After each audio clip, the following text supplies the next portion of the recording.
लक्ष लक्ष लक्ष लक्ष नाशिककरांनो, तुमच्या घरातील इलेक्ट्रॉनिक वस्तूंसाठी एकच विश्वासाचं ठिकाण वाझट इलेक्ट्रॉनिक्स. फॅन असो, LED lights, TV, home theatre, water heater किंवा कार स्पीकर, सर्व काही मिळवा योग्य दरात आणि विश्वासार्ह सेवेसह. पत्ता: रामालय हॉस्पिटलच्या बाजूला, भगवती मिसळच्या मागे, पंचवटी कारंजाजवळ, नाशिक. संपर्क: 96 89 78 68 17. वाझट इलेक्ट्रॉनिक्स, गुणवत्ता आणि विश्वासाचं प्रतीक. सातपूर जमीन हडप प्रकरणात न्याय न मिळाल्यास जिल्हा अधिकारी कार्यालयासमोर आत्मदहनाचा इशारा. सातपूर परिसरातील जमीन हडप प्रकरणात जिल्हा प्रशासनाच्या भूमिकेवर गंभीर प्रश्नचिन्ह उपस्थित झाले असून न्याय न मिळाल्यास जिल्हा अधिकारी कार्यालयासमोर आत्मदहन करण्याचा इशारा तक्रारदाराने दिल्याने खळबळ उडाली आहे.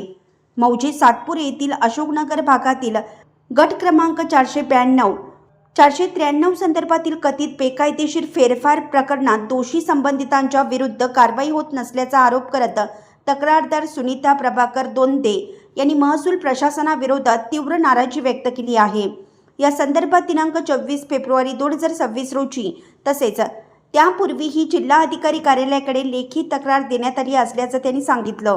संबंधित प्रकरणात भूमी माफिया जितेंद्र मनोहरदास ठक्कर, श्यामसुंदर रामकिसन लाहोटी, लीलाबाई श्यामसुंदर लाहोटी, सोनल कपिल लाहोटी, कपिल श्यामसुंदर लाहोटी व इतर अनोळखी व्यक्तींनी महसूल अधिकाऱ्यांशी संगनमत करून सन 1980 मध्ये फेरफार नोंद क्रमांक 2935 व 2936 द्वारे महसूल अभिलेख 7/12 मध्ये बेकायदेशीररित्या स्वतःची नावे दाखल केल्याचा गंभीर आरोप करण्यात आला आहे.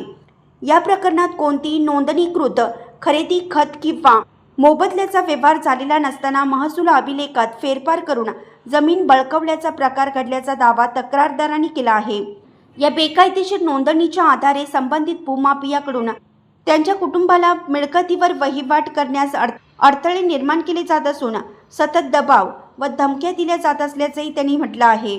या प्रकरणात यापूर्वीही सातपूर पोलीस ठाण्यात दिनांक 20 जानेवारी 2025 रोजी तक्रार दाखल करण्यात आली होती. त्यानंतर दिनांक 21 फेब्रुवारी 2025 रोजी नाशिक शहर पोलीस आयुक्तांकडे तक्रार करण्यात आली असून चौकशी चालू झाली आहे.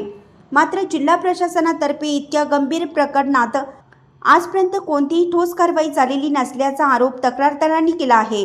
तक्रारदार सुनीता दोंदे या अनुसूचित जाती प्रवर्गातील असून त्यांच्या कुटुंबियांची जमीन बळकावण्याचा गंभीर प्रकार घडल्याचा आरोप असतानाही प्रशासनाकडून अपेक्षित कारवाई होत नसल्याने त्यांनी तीव्र संताप व्यक्त केला आहे. विशेषतः जिल्हाधिकारी आयुष प्रसाद हे या प्रकरणात काहीच कारवाई करत नसल्याचा त्यांनी आरोप केला आहे. त्यामुळे शासनाने तातडीनं लक्ष देऊन न्याय द्यावे अशी मागणी त्यांनी केली आहे. गट क्रमांक 492 व 493 संदर्भात फेरफार नोंद क्रमांक 2935 व 2936 तात्काळ रद्द करून मूळ स्थिती कायम करण्यात यावी. तसेच या प्रकरणात सहभागी असलेल्या सर्व दोषी संबंधितांवर फौजदारी गुन्हे दाखल करून कठोर कारवाई करण्यात यावी अशी मागणी त्यांनी प्रशासनाकडे केली आहे.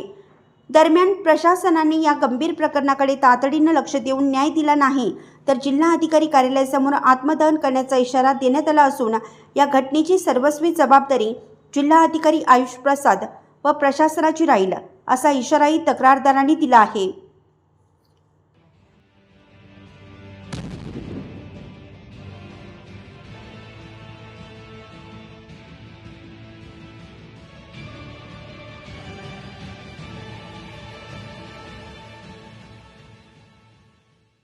नाशिककरांनो, तुमच्या कारचं रूप बदलायचंय तर एकच ठिकाण लक्षात ठेवा, भंडारी कार डेकोर्स.